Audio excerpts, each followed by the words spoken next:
করতে পারি। বাদান ইসলাম, আপনি ভাবুন, বলতে গেলে কোরআন একটা মাজলুম গ্রন্থ। অনেক ম্যাক্সিমাম মুসলিম তারা কোরআন পাঠ করে নেকির আশায়, আল্লাহ রাব্বুল আলামিন অবশ্য নেকি দেবেন, আল্লাহ নেকি দিতে কুণ্ঠিত করবেন না, কিন্তু উচিত ছিল কোরআনের অর্থ জানা। এটা মুসলিম জীবনের একটা সংবিধান।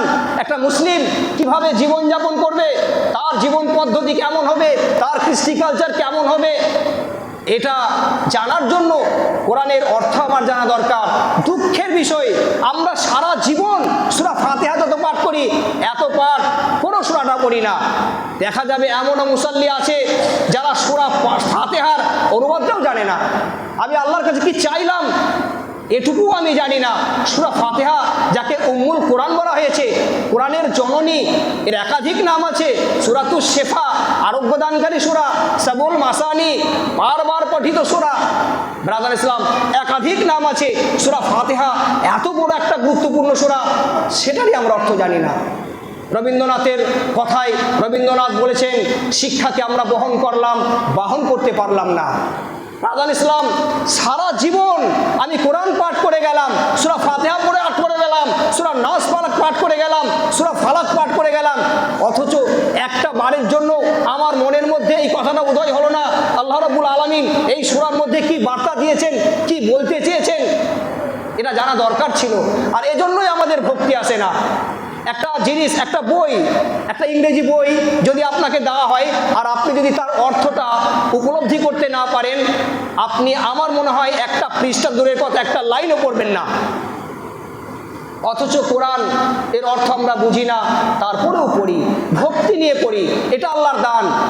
আল্লাহ রাব্বুল আলামিন তিনি অসীম দয়াবান, তিনি নেকি দিয়ে দেবেন। কিন্তু কোরআন কি এজন্যই এসেছে? কোরআন কি এজন্যই এসেছে যে আপনি শুধু রিডিং করে বাস এর হক আদায় হয়ে গেল? ব্রাদার ইসলাম, কোরআন একটা কালজয়ী গ্রন্থ। এই কোরআনের ভুল ধরার জন্য কালে কালে অনেকেই উঠে বেড়ে লেগেছেন। আমরা জানি ডক্টর উইলিয়াম ক্যাম্বেল, তিনি মানব সৃষ্টির রহস্য সম্পর্কে কোরআনের যে তথ্যটা দিয়েছেন আল্লাহ রাব্বুল আলামিন, তারও ভুল ধরেছিলেন। ডক্টর জাকির নাইক, তিনি তার সদুত্তর দিয়েছিলেন। আমরা জানি কানাডার একজন বিখ্যাত খ্রিস্টান, তিনিও এই কোরআনের ভুল ধরার জন্য আরবি জ্ঞান চর্চা করেছিলেন। ভাবতে পারেন, তার টার্গেট ছিল কোরআনের ভুল ধরবো, কারণ আজ থেকে 1450 বছর আগে কোরআন অবতীর্ণ হয়েছে, একটু মডিফাই হওয়া দরকার, এর কিছু সংযোজন বিয়োজনের প্রয়োজন, এর ভাষাগত অনেক ত্রুটি থাকতে পারে। আর সব থেকে বড় কথা, কোরআন অবতীর্ণ হয়েছে আরবের মরুবাসীদের উপরে, যাদের আচরণ ছিল রুষ্ট, হয়তো ভাষাগত কোনো ফল্ট থাকতে পারে। আমি সেগুলাকে তুলে ধরে হাইলাইট করব যে কোরআন আজকে চলে না, এই কোরআনের মডিফাই হওয়া প্রয়োজন। ব্রাদার ইসলাম, ডক্টর গ্যারি মুলার, তিনি কোরআনের জ্ঞান অর্জন করলেন, আরবির পাণ্ডিত্য অর্জন করলেন। পাণ্ডিত্য অর্জন করার পরে এরপরে কোরআন স্টাডি করতে লাগলেন। তার মূল টার্গেট ছিল কোরআনের ভুল ধরব।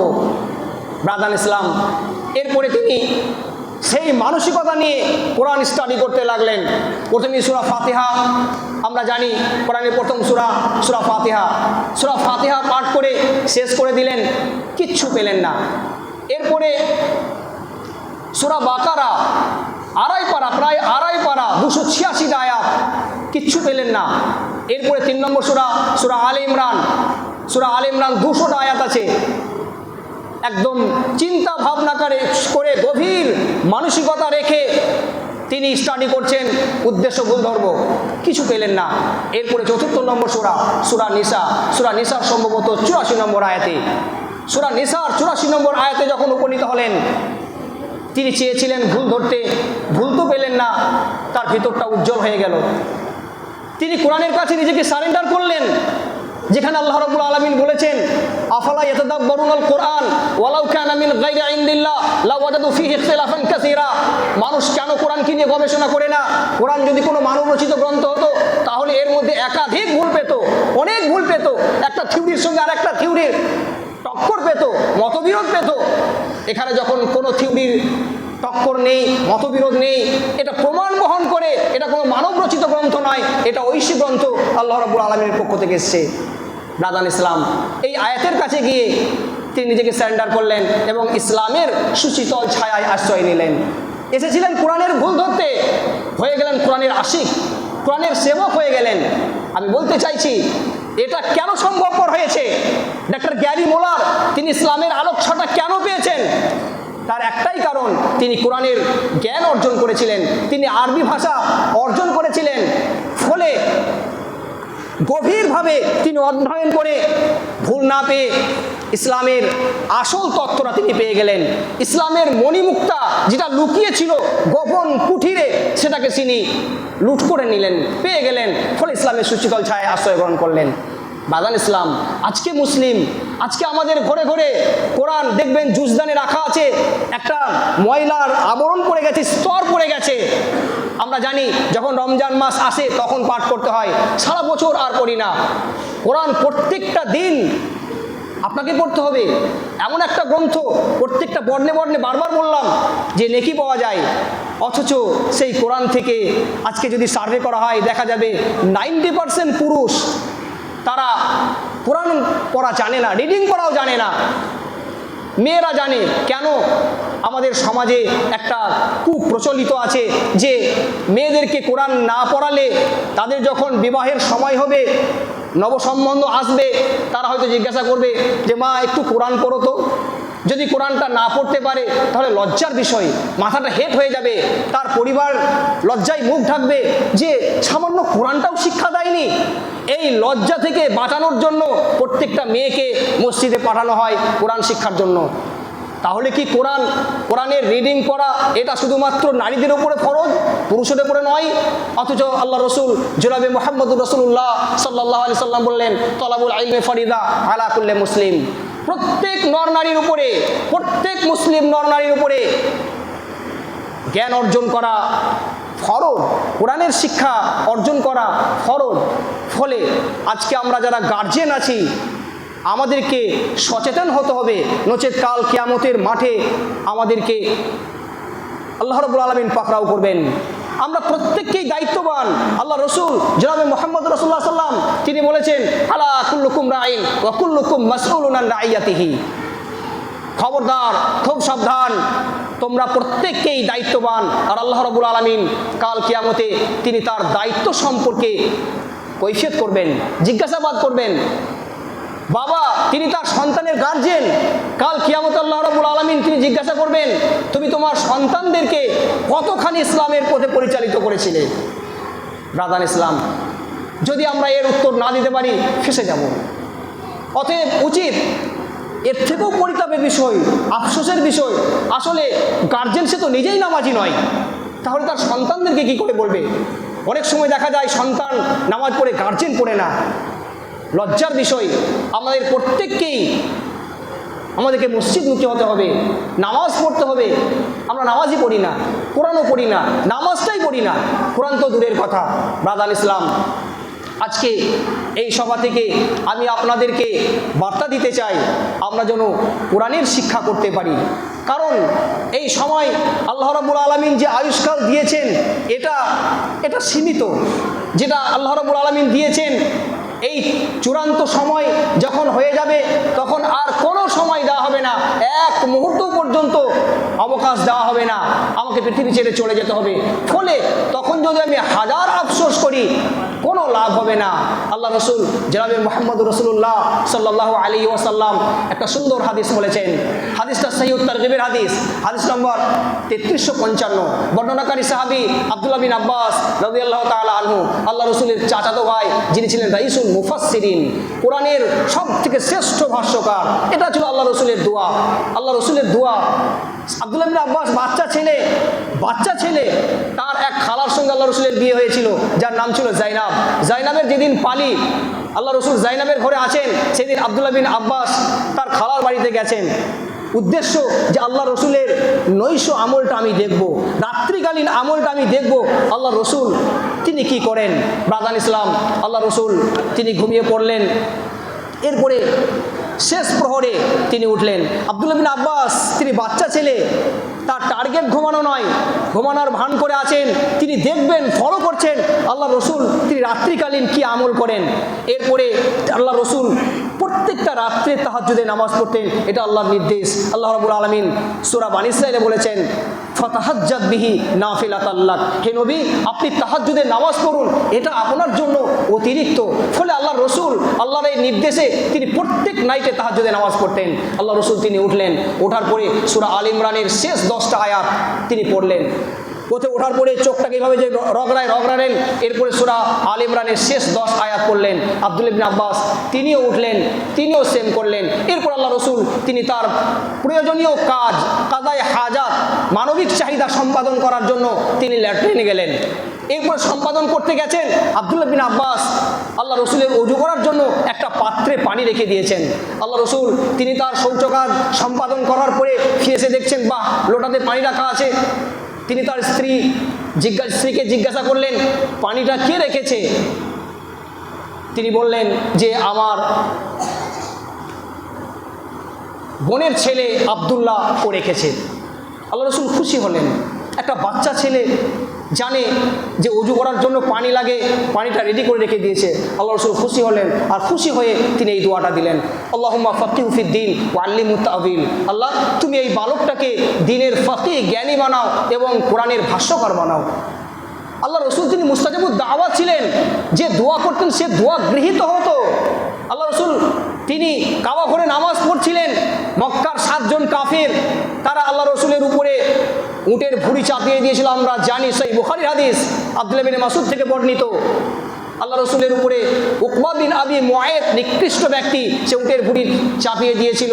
আল্লাহ রসুল বরদোয়া করে দিয়েছিলেন আল্লাহুম্মা আলাইকা বিকুরাইশ, আল্লাহুম্মা আলাইকা বিকুরাইশ, আল্লাহুম্মা আলাইকা বিকুরাইশ।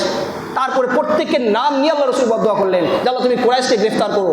কুরাইশ বলতে গেলে তো আল্লাহ রসুল কুরাইশ বংশের মধ্যে পড়ছেন। ফলে আল্লাহ রাব্বুল আলামিন আল্লাহ রসুল ওখানে একদম খাস করে দিলেন যে অমুককে গ্রেফতার করো, অমুককে গ্রেফতার করো। তার মধ্যে আবু জাহাল, উমাইয়া বিন খালফ, উকবা বিন আবি মুআইত, ওয়ালিদ বিন মুগিরা ইত্যাদি ইত্যাদি 7 জন ব্যক্তি ছিলেন। আল্লাহ রসুল এদের জন্য বদদোয়া করে দিলেন, বদদোয়া আল্লাহর কাছে গ্রান্টেড হয়ে গেল। প্রত্যেককেই বদর যুদ্ধে বধ করা হয়েছিল। আল্লাহ রসুল বদর যুদ্ধ শুরু হওয়ার আগে বলে দিয়েছিলেন এই জায়গায় অমুককে হত্যা করা হবে। বর্ণনাকারী সাহাবী বলছেন আল্লাহ রসুল যেখানে ইন্ডিকেট করেছিলেন ওখানেই তারা মারা গেছে। ব্রাদার ইসলাম বলতে চাইছি আল্লাহ রসুল তিনি মুস্তাজাবুদ দাওয়াত ছিলেন। আল্লাহ রাব্বুল আলামিনের কাছে আল্লাহর রসুলের দোয়া গৃহীত হতো, ফলে আল্লাহর কাছে এই দোয়া কবুল হয়ে গেল। ফলে আব্দুল্লাহ বিন আব্বাস তিনি রাইসুল মুফাসসিরিন এই খেতাব পেয়েছিলেন। রাইসুল মুফাসসিরিন এই খেতাব পেয়েছিলেন সেই আব্দুল্লাহ বিন মাসউদ থেকে এই হাদিসটা বর্ণনা। আল্লামা নাসিরউদ্দিন আলবানী জগৎ বিখ্যাত রিফর্মার আমরা জানি, আজকে আমরা বলি সাহাহ আলবানী। আল্লামা আলবানী হাদিসটাকে সহি বলেছেন, মারা গেছেন, কিন্তু একজন বিখ্যাত তিনি রিফর্মার ছিলেন আল্লামা আলবানী রাহিমাহুল্লাহ। বিশাল খিদমত আছে আসমাই রিজালের উপরে, হাদিস শাস্ত্রের সানাদের উপরে, যার মূল হচ্ছে হাদিসের মূল হচ্ছে হাদিসের সানাদ। আমরা সানাদ সম্পর্কে জানি না, হাদিস না হাদিস, হাদিস না হাদিস, জয়ীফ হাদিসের কোনো মূল্যই নেই। সানাদ যদি ঠিক না থাকে সে হাদিসটা ডাস্টবিনে ফেলে দিতে হবে। এই জন্য আল্লাহ ইমাম মুসলিম রাহিমাহুল্লাহ তিনি তার সহিহ মুসলিমের মুকাদ্দিমায় বলেছেন আল ইসনাদু মিনাদ দ্বীন লাউলাল ইসনাদ লাকালা মান শাআ মা শাআ। ইসনাদ অর্থাৎ সানাদ, সূত্র। হাদিস বর্ণনার পূর্বে একটা সূত্র থাকে গ্রন্থকার থেকে নিয়ে আল্লাহ রসুল পর্যন্ত, এই সূত্রটাকে সানাদ বলা হয়। এই সানাদ সম্পর্কে ইমাম মুসলিম যে উক্তিটা নিয়ে এসেছেন সেটা হচ্ছে আল ইসনাদু মিনাদ দ্বীন, সানাদ হচ্ছে ধর্মের একটা অংশ। লাউলাল ইসনাদ লাকালা মান শাআ মা শাআ, যদি এই সানাদ না থাকতো তাহলে যার যা ইচ্ছা সে তাই বলে দিত, আল্লাহ রসুল বলেছেন। কিন্তু সানাদ থাকার কারণে ধরা পড়ে গেছে, মুহাদ্দিসিনদের কষ্টি পাথরে যাচাই হয়ে গেছে, তারা পরখ করে দিয়েছেন কোনটা সহিহ, কোনটা জয়ীফ, কোনটা আমলযোগ্য, কোনটা ডাস্টবিনে ফেলে দিতে হবে। ব্রাদার ইসলাম এই হাদিসটা সহিহ তারকিবে আল্লামা আলবানী রাহিমাহুল্লাহ হাদিসটাকে সহিহ বলেছেন। আল্লাহ রসুল বলছেন ইগতানিম খামসান কাবলা খামসিন, হে আমার উম্মত তোমরা 5টা জিনিসকে গনিমত মনে করবে, মূল্যবান মনে করবে 5টা জিনিস আসার আগে। প্রথম নম্বরে বললেন শাবাবাকা কাবলা হারামিকা, তুমি তোমার যৌবন কালটাকে মূল্যবান মনে করবে বার্ধক্যে উপনীত হওয়ার আগে। ব্রাদার ইসলাম আজ আপনারা দেখবেন অনেক যুবক যাদের স্থান ছিল তাসের আড্ডায়, যাদের যাদের স্থান ছিল নাইট ক্লাবে, যাদের স্থান ছিল মদের আড্ডায়, আজকে আলহামদুলিল্লাহ এরকম একটা ইসলামিক সংগঠন, এরকম অনেক সংগঠন আছে উম্মাহ কেয়ার ফাউন্ডেশন। আজকে এই সংগঠনের প্রচেষ্টায় আলহামদুলিল্লাহ অনেক যুবক তারা ওই সমস্ত ইসলাম গর্হিত কাজে যোগদান না করে এরকম একটা সুন্দর একটা প্রোগ্রামে বা এরকম একটা সুন্দর একটা সংগঠনে তারা যোগদান করেছে। আলহামদুলিল্লাহ তারা আল্লাহমুখী হয়েছে। আল্লাহ রসুল বললেন, ইগতানিম খামসান কাবলা খামসিন শাবাবাকা কাবলা হারামিকা। যৌবন কালটাকে সুবর্ণ মনে করবে বার্ধক্য আসার আগে। আপনি হয়তো ভাবছেন যে এখন আমার অনেক সময় আছে, শয়তান সবসময় মনের মধ্যে প্রলোভন দিচ্ছে, কুমন্ত্রণা দিচ্ছে, আমরা দুনিয়ার মায়া জালে পড়ে আখিরাতকে বলে ভুলেই যাচ্ছি, আর শয়তান তো সবসময় পিন করতেই আছে। ব্রাদার ইসলাম, শয়তান বলতে আছে, আরে বোকা, তুই এখন যুবক মানুষ, তোর মতো কত যুবক দেখ এনজয় করছে, তারা কত স্ফূর্তি করছে, দুনিয়ার কত রঙ্গমঞ্চে তারা অ্যাটেন্ড করছে, তারা উপভোগ করছে দুনিয়ার মজা, আর তুই বোকার মতো এখনো পর্যন্ত এখানে পড়ে আছিস। ব্রাদার ইসলাম, সেই যুবক সেই শয়তানের উত্তর না দিয়ে বরং আল্লাহ রাব্বুল আলামিনের দেখানো পথ নির্দেশিকা অনুযায়ী সে জীবনযাপন করছে। আল্লাহ রসুল বললেন, হে যুবক, তুমি তোমার যৌবনকালটাকে গনিমত মনে করো, মূল্যবান মনে করো বার্ধক্য আসার আগে। আর আমরা জানি সেই বুখারীর একটা লম্বা হাদিস যে কাল কিয়ামতে আরশের ছায়া ছাড়া কোনো ছায়া থাকবে না, আর সেই আরশের ছায়ায় 7 প্রকারের ব্যক্তি স্থান পাবে।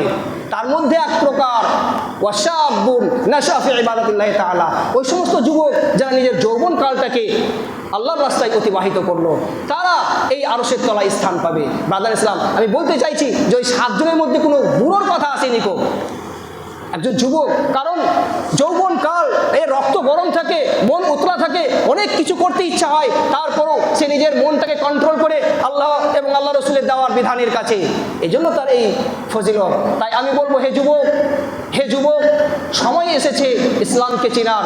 সময়টাকে অন্য জায়গায় ব্যয় না করে উম্মাহ কেয়ার ফাউন্ডেশন যে ইসলামের বার্তা নিয়ে এসছে, এই বার্তাকে আমরা অনুধাবন করে আমরা ধর্মমুখী হব। দ্বিতীয় নম্বরে বললেন, শাবাবাকা কাবলা হারামিকা ওয়া সিহহাতাকা কাবলা সাকামিকা। তুমি তোমার সুস্বাস্থ্যকে গনিমত মনে করবে, মূল্যবান মনে করবে অসুস্থ হওয়ার আগে। আপনি ভাবছেন যে আরেকটু বয়স হোক তারপরে ধর্মকর্ম করব, মসজিদে এখন কন্টিনিউ সময় দেওয়ার আমার সময় আসেনি। আপনি ভাবছেন আমার চুলটা পাকুক, দাড়িটা পাকুক, কোমরটা বাঁকা হোক, চোখে ছানি পড়বে, তারপরে আমার মসজিদে যাওয়ার সময়। না না, সেই সময় আপনি নামাজ পড়তে পারবেন এর কোনো গ্যারেন্টি আছে? বা ওই সময় আপনি উপনীত হবেন, ওই বয়সটা আপনি পাবেন এর কোনো গ্যারেন্টি আছে? ফলে না, আমার যে সুস্বাস্থ্য এটাকে গনিমত মনে করতে হবে। আমি আমার স্বাস্থ্য নিয়ে বড় গর্ব করেছি। আল্লাহ রাব্বুল আলামিন যদি অসুখ ধরিয়ে দেন, ব্রাদার ইসলাম, কোনো উপায় থাকবে না। আপনি চাইছেন অসুখ হওয়ার পরে অনেক ইবাদত করব, কিন্তু আপনি পারছেন না, আপনার ইবাদতে বিঘ্ন ঘটছে। ফলে আল্লাহ রসুল বললেন যে তুমি তোমার সুস্থতাকে মূল্যবান মনে করবে অসুস্থ হওয়ার আগে। 3 নম্বরে বললেন, ও গিনাকা কাবলা ফকরিকা। তুমি তোমার সম্পদকে মূল্যবান মনে করবে গরিব হয়ে যাওয়ার আগে। ব্রাদার ইসলাম, আল্লাহ রাব্বুল আলামিন সম্পদ দিয়েছেন, আপনি উড়িয়ে দিচ্ছেন, আপনার কোনো হিসেব নেই। ব্রাদার ইসলাম, আল্লাহ রাব্বুল আলামিন কাল কিয়ামতে হিসেব নেবেন। সেই তিরমিজির হাদিস, 5টা জিনিস সম্পর্কে আল্লাহ রাব্বুল আলামিন তিনি জিজ্ঞাসাবাদ করবেন, তার মধ্যে এটাও একটা থাকবে, মিন আইনা ইকতাসাবতা ওয়া ফিমা আফনাইতা। হে বান্দা, বলো এই সম্পদ তুমি কোন রাস্তায় ইনকাম করেছো আর কোন পথে ব্যয় করেছো। আপনার ক্ষমতা আছে, আপনার প্রশাসনিক ক্ষমতা আছে, আপনি হুইপ দিয়ে লক্ষ লক্ষ টাকা মানুষের কাছে জোর করে আদায় করছেন। ব্রাদার ইসলাম, কাল কিয়ামতে আল্লাহর করে ধরা হয়ে যাবেন, কেউ থাকবে না আপনাকে উদ্ধার করা। এখানে আপনার জনবল আছে, এখানে আপনার বাহুবল আছে, এখানে আপনার অর্থবল আছে, আপনি পার পেয়ে যাচ্ছেন, কেউ আপনার উপরে কথা বলবার অধিকারটা রাখে না। কাল কিয়ামতের কোর্টে কে আপনার হয়ে জবাব দেবে? ফলে এটা আমাদেরকে ভাবতে হবে। ব্রাদার ইসলাম, সম্পদ এটা আল্লাহর দেওয়া একটা আমানত। এই আমানতকে আমাকে ঠিকঠাক উপার্জন করতে হবে। আপনি যে পেশায় গ্রহণ করুন না কেন, আপনার সোর্স অফ ইনকাম এরা যেন ঠিক হয়। আপনি যে পেশায় ইনকাম করুন না কেন, সমস্যা নেই, সেটা যেন হালাল হয়। হালাল পন্থা ইনকাম করতে হবে এবং হালাল রাস্তা আল্লাহ রাব্বুল আলামিন এবং আল্লাহ রসুল যে রাস্তায় খরচ করতে বলেছেন সেটা আমাদেরকে ভাবতে হবে। ব্রাদার ইসলাম, তো আল্লাহ রসুল বললেন যে হে আমার উম্মাহ, তোমরা সম্পদকে মূল্যবান মনে করবে, গরিব হয়ে যাওয়ার আগে। সম্পদ আজ আছে, কালকে নাও থাকতে পারে, কত আছে, আমি মোবাইলে একটা শর্ট ভিডিও দেখছিলাম, কর্নেল গাদ্দাফি যিনি একজন অধীর প্রচুর সম্পদের মালিক ছিলেন, ইংল্যান্ডে একটা বিলাসবহুল অট্টালিকা দাঁড়িয়ে দাঁড়িয়ে কিনে নিলেন এবং তার দাওয়াতে, তার ইনভাইটে বিশ্বের তাবর তাবর নেতারা তার কি বলে দাওয়াতে উপস্থিত হতো। অথচ সেই লোকটা শেষকালে যখন মারা যাচ্ছেন একজন ভিখারির মতো মারা যাচ্ছেন। আল্লাহ রাসূল বললেন যে তোমরা সম্পদকে মূল্যবান মনে করবে গরিব হয়ে যাওয়ার আগে। এরপরে 4 নম্বরে ফারাগাকা কাবলা সুগলিকা, তুমি তোমার অবসর সময়কে মূল্যবান মনে করবে, অবসর সময়কে মূল্যবান মনে করবে ব্যস্ততা আসার আগে। আপনার যখন অবসর আছে, সময় আছে, আপনি চায়ের দোকানে গল্প করে কাটিয়ে দিচ্ছেন, তাসের আড্ডায় কাটিয়ে দিচ্ছেন, আপনার মসজিদে আসার সময় হয় না। আল্লাহ রাব্বুল আলামিন আপনি যখন চাইবেন যে এবার আমি মসজিদে যাব, আপনার হস্তদ্বয়কে এমন ব্যস্ততার মধ্যে ভরে দেবেন, এমন ব্যস্ততার মধ্যে ভরে দেবেন যে আপনি চাইলেও আর মসজিদে আসার সময় পাবেন না। তাই বলতে চাইছি, আল্লাহ রাসূল বললেন 4 নম্বর পয়েন্ট যে তুমি তোমার ব্যস্ততাকে, এই অবসর সময়কে মূল্যবান মনে করবে ব্যস্ততা আসার আগে। আর চূড়ান্ত 5 নম্বর যেটা বললেন ও হায়াতাকা কাবলা মাউতিকা, এবং তুমি তোমার জীবনকে মূল্যবান মনে করবে মৃত্যু আসার আগে। একদম চূড়ান্তভাবে, সামগ্রিকভাবে আল্লাহ রাসূল বলে দিলেন যে তুমি তোমার জীবনটাকে, এই আয়ুষ্কালটাকে মূল্যবান মনে করবে মৃত্যু আসার আগে। মৃত্যু চলে আসলে আর কোনো উপায় থাকবে না। আপনি কোরআন স্টাডি করে বুঝতে পারবেন। আফসোস করবে জাহান্নামীরা, ফারজি'ন আমাল সালিহা, হে প্রভু দয়াময়, এই শাস্তি আর সহ্য করতে পারছি না, একবার দুনিয়ায় ফিরিয়ে দাও, শুধুমাত্র তোমারই কাজ করব, আর কোনো অপশন থাকবে না। সেদিন মাথা ঢুকে মরে গেলেও আর কোনো সময় থাকবে না। ফলে আমাদেরকে যাতে পস্তাতে না হয়, আমাদেরকে সেদিকে সচেষ্ট হতে হবে। আমার সময় শেষ হয়ে গেছে, আমি এতটুকুই বলতে চাই, আমাদেরকে ইসলামিক শিক্ষা অর্জন করতে হবে। উম্মাহ কেয়ার ফাউন্ডেশন আপনাদের কাজকে এই বার্তা দিতে চায় যে আপনারা মসজিদমুখী হন। আপনাদের যে সন্তান আছে, কচিকাচা আছে, আপনি যে ভুলটা করেছেন, আপনি গার্জেন হয়ে, আপনার গার্জেন যে ভুলটা করেছে, আপনি গার্জেন হয়ে আপনি ছেলেদের জন্য সেই ভুলটা করবেন না। তাদেরকে মসজিদমুখী করান, তারা যেন কোরআনের রিডিংটাও করতে পারে, এটা আপনি সচেষ্ট হন। এর জন্য আপনি অনেক নেকি পাবেন। কথা আরও অনেক ছিল। আমাদের আলোচক এসে গেছেন, 3 জন আলোচক আছেন, তারা সবাই এসে গেছেন, তারা তাদের মূল্যবান কথা রাখবেন। এই বলে আমি আমার কথা শেষ করছি। ওয়া মা আলাইনা ইল্লাল বালাগ। আসসালামু আলাইকুম ওয়া রাহমাতুল্লাহি ওয়া বারাকাতুহু।